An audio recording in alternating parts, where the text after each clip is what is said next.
Okay, are you wondering about the best type of business to start and also the worst types of business to start? You're in the right place, because in today's video, I'm going to talk about what businesses are great ideas and what businesses are a lot harder and therefore not so good ideas. I'm an advertiser. My name is Sarah May Ives, and I got my start by opening my advertising business. Now, the interesting thing about owning an advertising business is you see the behind the scenes of many different businesses. I've seen the businesses that work and the businesses that don't. So I do have a unique vantage point when it comes to this video and the topics that we're going to dive into. Thank you for being here. Before we get to the topic, I want to tell you that I have taught hundreds of women how to start highly successful advertising businesses. I have a passion for helping to empower women by teaching them to start their business, make more money, have more freedom to spend more time with their families. Now, I also have a free guide and a free training on the 7 steps that I took to start a highly successful Facebook ads business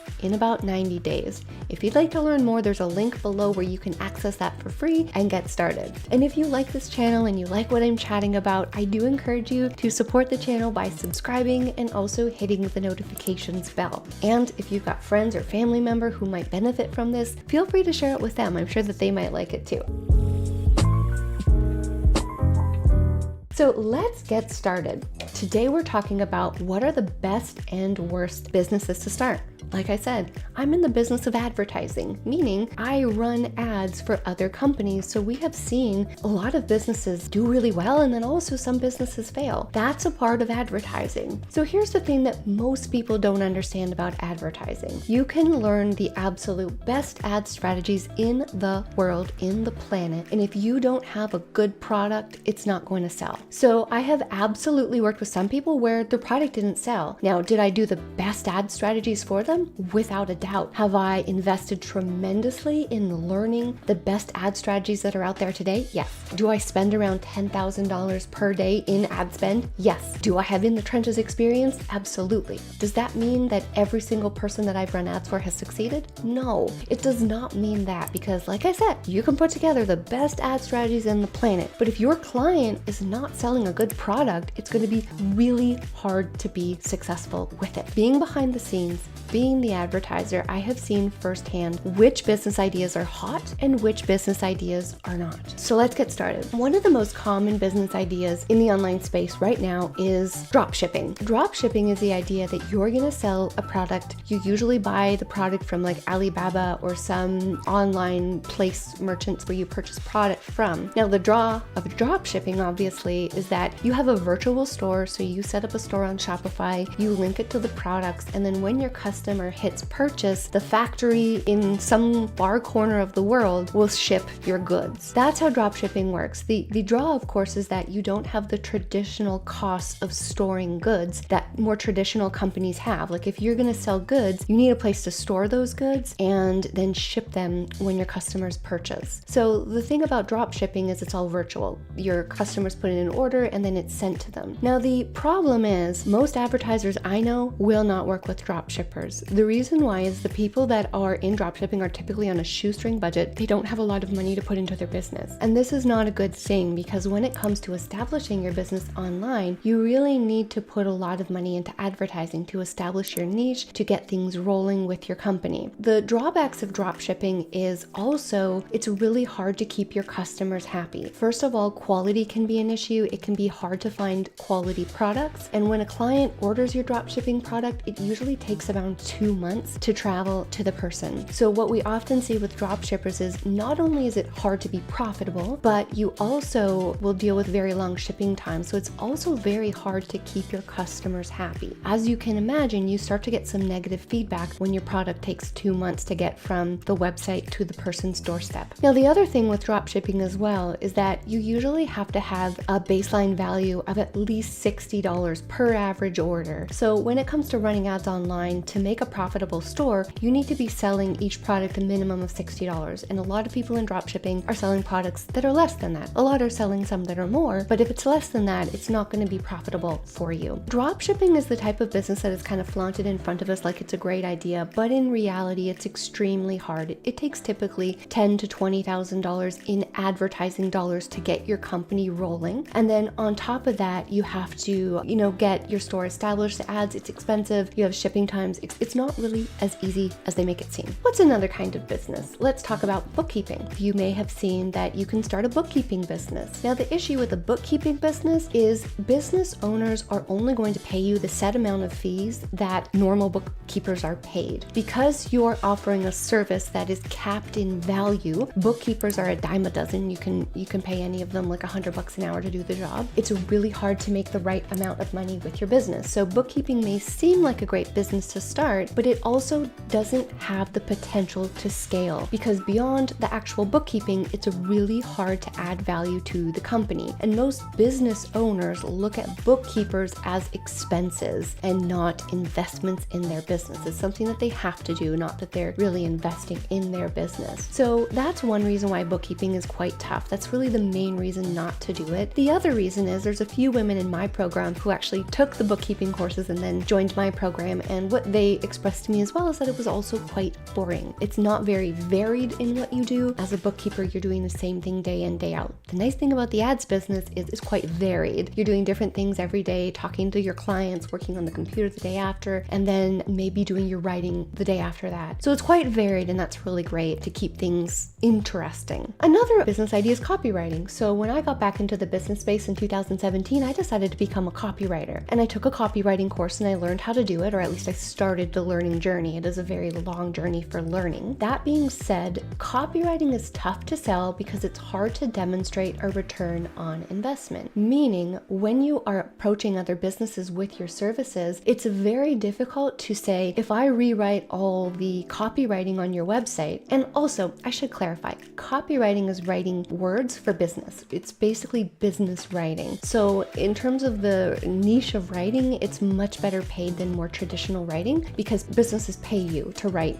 their writing. The reason why it can be tough is because it's really hard to say that this writing had a direct impact on return on investment. So the way most business owners look at investments is whether or not it's going to yield them any money back in return. Now, the reason why people invest in advertising in my services is because I can say to them, if you give us $1,000, I predict that we're going to get around that $5,000 back. If things work well, you're actually going to make a lot of money back. So my fee is going to be minuscule when compared to the potential that you want to make. Many of the clients that we work with are making lots of money. They're making $10,000, $20,000, $50,000. Some are making $250,000 per month. So when your clients are making that much money, they're not that worried about paying you $2,000 or $3,000 or $4,000 per month because it's very small in comparison to what they're actually making. That's another reason why selling something like ads is much better, because it has a return on investment. Now, here's the funny thing. Copywriting, you can't actually, show a return on investment. It's difficult. Copywriting is more like, in a best case scenario, a lot of business owners look towards copywriting as, okay, well, when I get here, I'll pay someone to rewrite my website. It usually doesn't happen. Here's the funny thing though. If you like copywriting, actually within the ads business, you do a lot of copywriting. I excel at advertising because I'm great at writing. It's one of those things where you still do copywriting, but it's under the umbrella of a different service. Business owners can see the value of it. Another business is coaching. A lot of people think, okay, when I'm going to start my business, I'm going to take my knowledge, my expertise as a consultant. I worked in the office for 20 years and I'm going to consult people on this. It's a lot harder to get starting in the coaching niche than you may imagine. It's way more competitive and it takes a lot more money. It typically takes $20,000, $30,000, $40,000, if not more, to get your footing in the online coaching business because it is so very saturated. And in order to make sales and sell, you're dealing with big numbers. I have moved into the coaching space. Obviously, the first 2 years of my business, I exclusively stayed in just running ads. That was behind the scenes. And then things changed for me in 2019 where I decided I will try my hand at the coaching industry. But the reality is at this time, I had much more money and many more results. And I had more credibility. So people were likely to pay me as a coach versus a new one just starting out. So I do want to clarify that because a lot of people might be thinking, well, Sarah, you're saying coaching is hard, but you're doing that right now, which is true, I am, but I was in the right place in my journey and I had the right amount of time, commitment, and money to actually do it. Whereas when I was first starting my business, I was not at that place. I was not at a place where I even had the experience to do coaching, and I was not at a place where I had the time nor the money. Selling your stuff online can be really tough because as a rule, the coaching industry is very tough. Now you see a lot of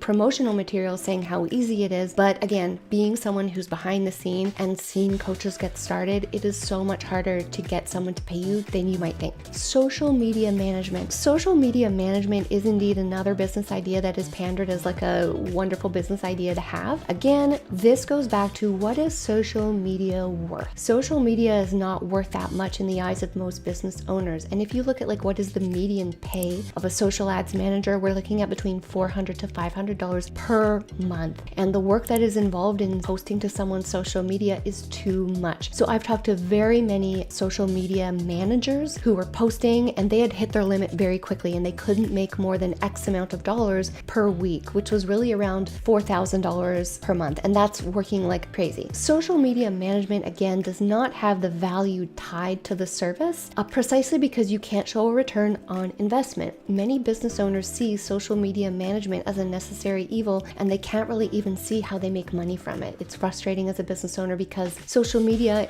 can't be measured. It can't be tracked. It's very hard to say, okay, we spent this amount of money and we got you this result back. That doesn't happen with social media management. Etsy, I don't even really have to speak to the fact that Etsy, you're not going to make enough money with an Etsy business. It's too hard to make the crafts, ship them, etc. Same thing goes for eBay, coach, consultants. Consultants really hard to get into as well. Now it might be something to flesh out. If you are a consultant with a great deal of expertise in a certain niche, you could try to reach out to some contacts and see if they are interested in you. So those are some typical like bad business ideas. Becoming a coach guru, super duper hard because the odds of success are just tough. It's just the way it is. Dropshipping is really hard, and even products. So say you don't do dropshipping and you just want to sell products, the cost of running a products-based business is quite great. So you need a huge upfront investment because you need to buy a lot of stock. And then you also need to make the product. So you need to have a factory where it's made or where you purchase it from, and then you have to have it shipped to you, and then you have to store it, and then you have to sell it, then you have to ship it to your clients, then you have to deal with customer service inquiries. It is very, very hard to make a product-based business work. Now, can it be done? Yes.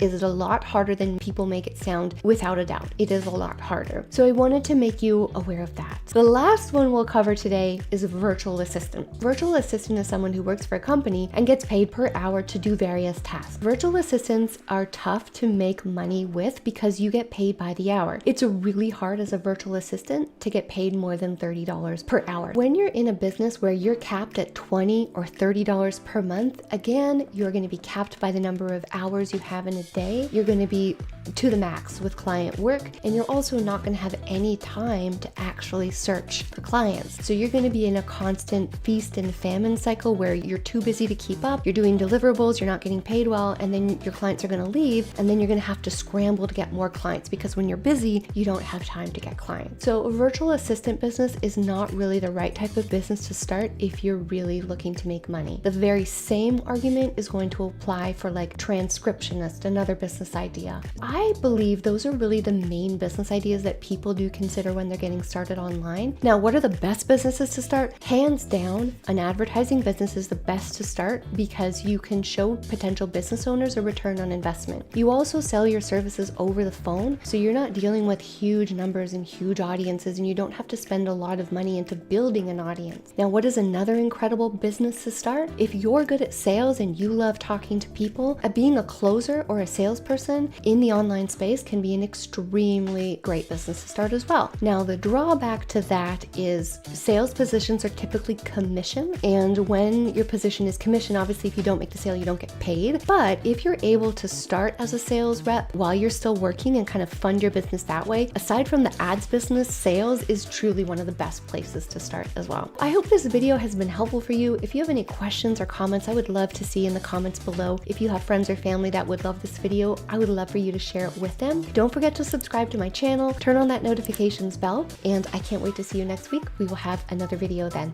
Alrighty guys, have an awesome day.